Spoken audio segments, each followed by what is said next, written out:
Does it keep you awake at night? Are you very worried? Like, how worried are you? Yeah, I'm really worried. I've got a little sister. She's 8 years old. I would like her to live to become an adult. I don't. That's not something I feel like we're on track for at the moment. I think that if we understand the relationship between humans and artificial intelligence as some kind of power struggle, I think it's helpful to think about the analogy of playing chess against the best chess player in the world, a chess grandmaster. And the idea then is all you know is that you will lose. You don't know how you will lose, you don't know what moves the grandmaster is going to make, but you know that you will lose that battle if those are the rules, if that's the game that you're playing. I'm Jonathan, I live in London, and I'm here because I'm worried that AI is going to kill everyone. Are we all doomed? I wouldn't say we're doomed. There's a chance, there's a lot of uncertainty in the situation. So I wouldn't say we're all doomed, but I would say think about whether we're doomed, because we might be. The faster things are moving, the more excitable people are getting, the more excitable the companies are getting, the faster they're going to push. So things can move really quickly, and they can go from a situation where we can control our AI, even if we don't understand it, to a situation where we have no control very quickly, potentially. A superintelligence is different. A superintelligent AI is not like guns or rockets or fossil fuels or atom bombs. It won't sit around waiting to be misused. It will go out and misuse itself. So my name's Alistair, I'm a Pause AI coordinator based in London, and I'm here at Bletchley Park for the world's first ever AI Safety Summit, calling on politicians, policymakers, industry leaders to enforce a global ban on building artificial superintelligence. I think we should be very concerned, and I think we should be very concerned because we're very uncertain about what it means for us, how it works. This is really powerful, intelligent technology that could possibly gain some level of not just awareness but self-awareness in the future, could possibly act with a level of autonomy in the future, an agency. And when you have technology that's very powerful, that's more intelligent than humans, that can maybe understand the world better than humans, we don't know how it works and we don't know how to align it with human values and beliefs and preferences and goals, we don't know how to control it, it could be very dangerous for us. So I can't speak to the whole world, but when I wake up at 3 in the morning, it's not climate change that worries me, it's AI. That's me personally though.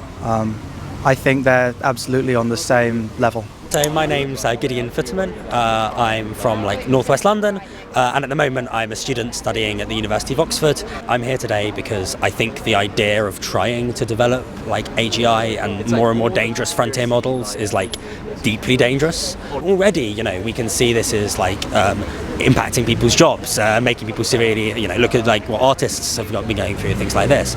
We can also see these companies using exploitative labour and stuff like that. We will definitely see more over the next year, 5 years, is mass unemployment, is job loss. I think unfortunately that is really likely. I think experts were predicting that it would be blue collar jobs to go first, things like factory jobs that require some level of manual labour, and less perhaps cognitive demandingness. That's not what seems to be happening, and instead it's large language models and this advanced artificial intelligence that is actually very, very good at producing language and doing things like writing. So it's, in many cases, it's white-collar jobs, people working behind desks, I think, whose jobs are at risk. And then in the future, perhaps the risks that I think Pause AI in general is a bit more worried about. We have risks of election interference and misinformation, risk of polluting the whole digital infrastructure, all the way up to risks of bioterrorism, risks of increasing the chance of nuclear war if a lot of these frontier systems start getting integrated around nuclear command and control, and then the risks of, if we do get anywhere near developing AGI, the risks of literal takeover.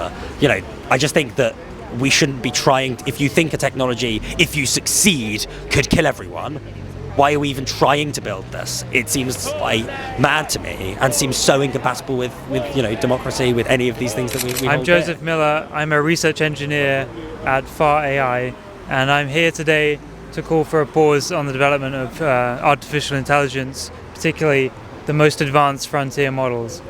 And why do you think there needs to be a pause? So the top scientists in AI Many of them have said that there is a significant chance that AI will lead to human extinction, that it will automate large numbers of jobs, it will lead to lots of false information on the internet, and we think that society is not prepared for this kind of transformation. AI scientists are not prepared to make this safe because we fundamentally do not understand how AI works. It's evolved rather than designed. I think some people have the perspective that, oh, it's just a machine, we could just unplug it at some point. How do you imagine maybe an extinction level event coming about as a result of AI? We could cause extinction from AI now if we put a really, really simple AI system around like nukes and control of this. Luckily this has not been done at the moment, but I wouldn't suspect it couldn't happen in the future. I think the more likely scenario is something like we start integrating these systems more and more and more into society because of vested interest, because of corporate power, but also because we go, oh, they can go and do our things well. We start integrating them all into all aspects of society, and then either because they are more intelligent than us, or because we just developed too complex a system that things start going wrong because it has values that are slightly different to us, or because we just don't understand why things are going wrong. Do you lose sleep over the development of AI? No, I tire myself out with protesting and then I go home and forget about it.